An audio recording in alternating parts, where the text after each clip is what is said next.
Taurus.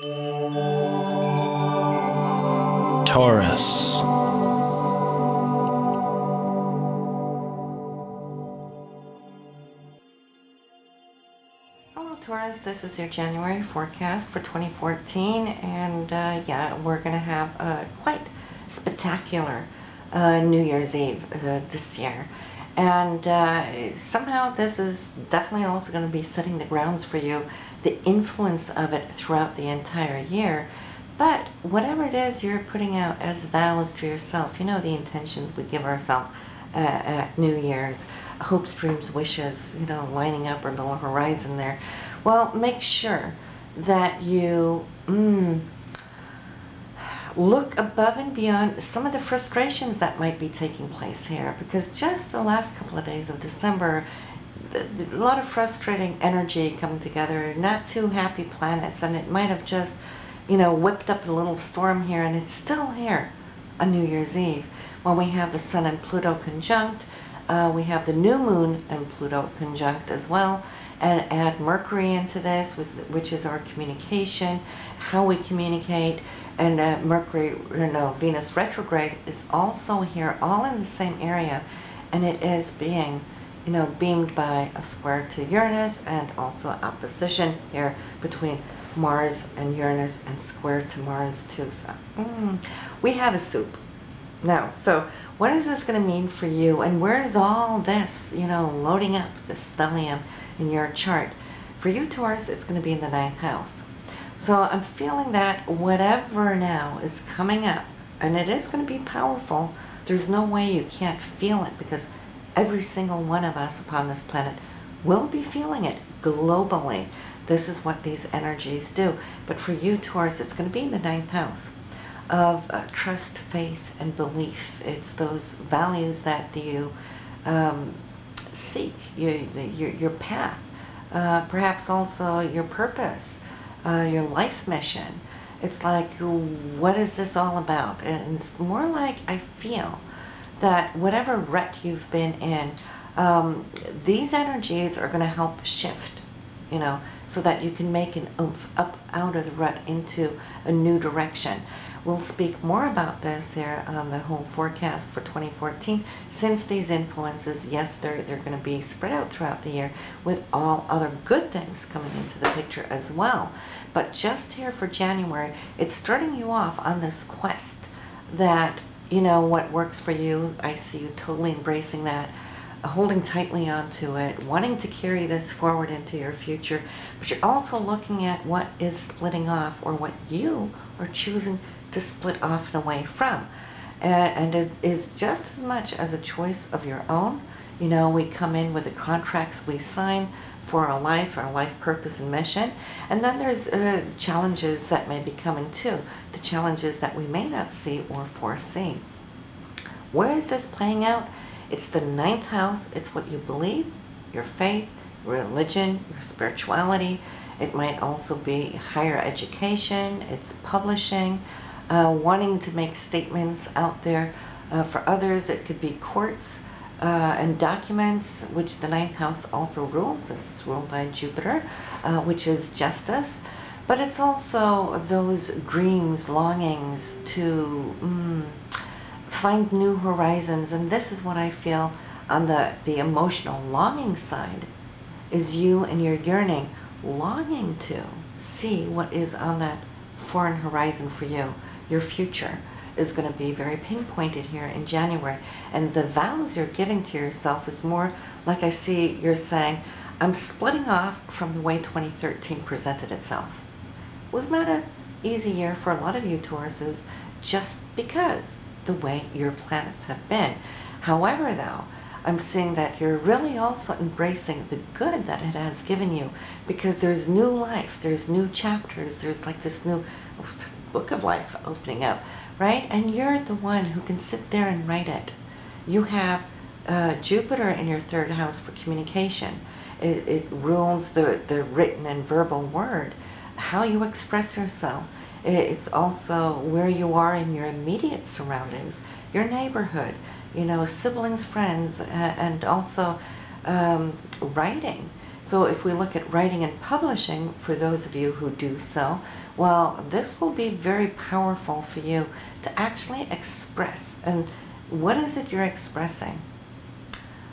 It's those new dreams, the new reality that you know, are the co-creator and the creator and director of. And breaking away from believing perhaps that one is the victim of circumstances. Now, Uranus in the 12th house might think so. You know, 12th house is the house of victimhood, the martyr, you know, and all these changes that's been going on. Uranus has been lurking there in the 12th house. It's like, look at what's happening towards me here. But then again, you know, look, be honest, go down deep within spirit and ask, what is Uranus in the 12th house trying to tell and convey to you? It's like, didn't you, on some level, really want whatever liberation that's happening or has taken place here in 2013? Uranus will create a subconscious, what should I say? It will bring circumstances into your reality of those impulses that you sent out into the world. So whatever you've liberated from was actually orchestrated from your own subconsciousness a little bit way back, okay, here a couple of years ago. But now it's coming into formation. And maybe whereas 2013 was a little difficult to deal with, 2014, once we get beyond this stellium here, you'll start seeing throughout these months how it's going to open up new doors.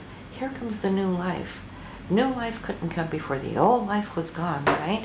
So it's kind of rolling up, and you will see, even though now January, we still have Jupiter retrograde, which we will be having for some time still yet to come, until late winter, early spring. But it's giving you time to reflect on where you want to head. You know, it's like life is open for you. Choices are open to you. And down the road here from next year onwards, there is grand new doors opening up, especially in the areas of where you live and how you live. So there's this big, wide opening. So this year it's more about contemplating how to prepare for major changes that are coming. And that will be positive, great changes coming. So yeah, for you right now, I think that you're feeling pretty good about where you stand with Saturn now in your 7th house. Okay, so there might be limitations here as far as relationships, partnerships, marriage, still being a little tested here under Saturn, but you're still standing good because why? You have come to some conclusions right now that, as hard as that may have been, it is good, because what you can experience now is like not just a new chapter of life, but chapters opening up. You have a lot to look forward to here, Taurus. I want you to actually stay very optimistic. So here, January, back to it. Let's look at top of the month here. The Sun and Pluto conjunct, the Sun and Mars squared, Mars and Uranus opposite. So here we have this whole stellium, 1st, 2nd, 3rd of January, where whatever started, and it could have started here already on Christmas Eve, building momentum up here towards this period. So there's been a whole week, and then this first week of January, not going to be easy. There might be disagreements, not seeing eye to eye on certain issues. And you might have unexpected situations popping up as if it wasn't enough already. But then I'm seeing here, if you can, hold your horses. Try to not be reactive, you know, be the observer, watch. You could still be a participant, but if you hold your reactions back, you'll see what takes place on the 6th and 7th, when suddenly now we can start talking a little bit more rationally, okay, because there's no rationality there, top of the year. But in a rational way, Mercury can communicate what just went down, you know, and how can we mend this, how can we fix this? And also here with Venus on the 7th with Mercury. For you, this will be between the houses of 6th house, 9th house, so it has to do with day-to-day routines, structures. It has to do with papers and documents. It also has to do with something on some level that represents justice for you, since it's the 9th house, okay? And your daily activities, and maybe how this has been limited due to whatever that could be.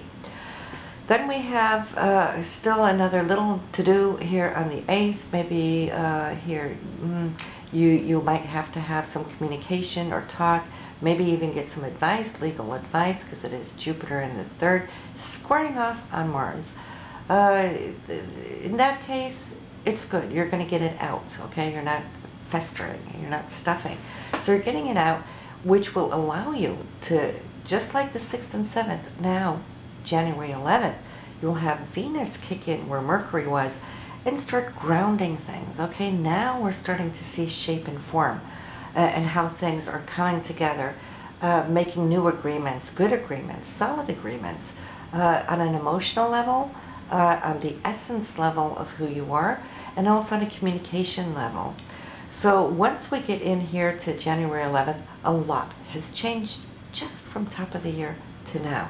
Now you know pretty much where you are, just as Mercury is changing, shifting out of Capricorn into the 10th house, which is your Aquarius that rules this area, and it is the house of your career. So out of all of this, your mind where it's been is now going to be moving into thinking how you can now start expanding, growing, putting together your career that might have been lacking just due to what's taken place here end of November and first half of January. But now your focus is going to be good. You'll get back on track. And then also January 16th, 17th, well, yes, a little testing coming up. Venus and Mars, they're square. So it's all about finding a happy medium, respecting the other one's point of view, and hopefully them respecting your point of view, okay? It's like something is trying to fit in to a new complex, and I think definitely due to what just happened here a couple of weeks earlier. So it's like you're feeling that you just achieved some understanding and harmony, but that harmony is going to be tested really quick, like maybe just 5-6 days later. And if you've done the work right there around the 11th, well, this won't be difficult. Actually, you'll start smiling and laughing at it. It's like, hey, this used to be a threat to us, but it isn't now because now we got it down, right? So 16th, 17th, that's, the little testing, but I see it being a little humorous too. Here just with Mercury and Uranus, that might surprise you that actually what could have been perceived as a threat to the relationship earlier, it isn't. You're letting it go, and mutually. That's the great thing. Now we have January 20th. The Sun is going to meet up with Mercury in your 10th house for career. So now you'll see even more so that is going to become your main focus here for the rest of the month, where the Sun is going to be passing through. I see you getting a lot of concentrated effort and work done best you can, because Mercury and Mars are really kicking into action here. On the 24th, you might need to negotiate something on the 25th. It might be in some deals that you're working on, but that negotiation is good because you're standing firm and you have a lot of support coming in there to it as well. And then and at the end of the month, here on January 31st, we got Jupiter and Pluto in opposition. This is between your 3rd and 9th house, so Jupiter wants to expand your close community, okay? It's neighbors and friends, those you associate with on a day-to-day basis. So there's a nurturing energy here. It's in the sign of Cancer, Jupiter is. And so it's how you relate, how you communicate, and so forth. And then the opposing sign here, Pluto in the 9th house, is how is it you communicate and how is it being received on the other end? Okay, the other end is getting the Plutonian energy of this, or it may be you coming from a very Plutonian point of view up here in the 9th, and how is that then received here on the opposite end where Jupiter is. So you'll find this balance, whatever was going on there in August could have been a stressful aspect in many ways, that will return a little different this time, because see, now Jupiter is retrograde, which it wasn't back then. And Jupiter retrograde gives you it allows you to go in and reevaluate the choices, the actions that went out there, and now you can start tweaking, working with it. It's more pliable for you, and then looking at it from a different perspective as well. So I think this is really going to help you and behoove you to create the transformation in this area. Wherever we have aspects hitting Pluto, this is the area of what will become transformed. That's what Pluto does. It brings something to finality, brings something to an end so that we can rebirth and come out with a totally new area. So once this is done with Jupiter here on Pluto, and it rules justice too. There might have been things here that's been heartfelt.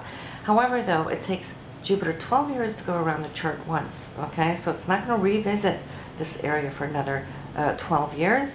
However, in 12 years from now, Pluto's not going to be there, you know, so you're not going to go through this again. But whatever you complete now here, Taurus, you're setting yourself up for a new journey as a new person on some level, whatever level it is for you. On some level, you'll feel like a new person with new strength, new courage, new belief, new expansion out into the world. You will feel freer.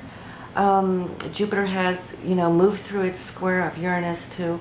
So you're actually reinventing who you are, okay? And this is really exciting on the other end of whatever tunnel you have been going through, okay? So I'm really happy and optimistic for you, but sure, you know, it hurts, like I say, when buds burst, right? But this is what we have for you here in January, and stay tuned for February's forecast, and do listen to your moon and rising sign. And I'll see you next month here, Taurus. Bye now.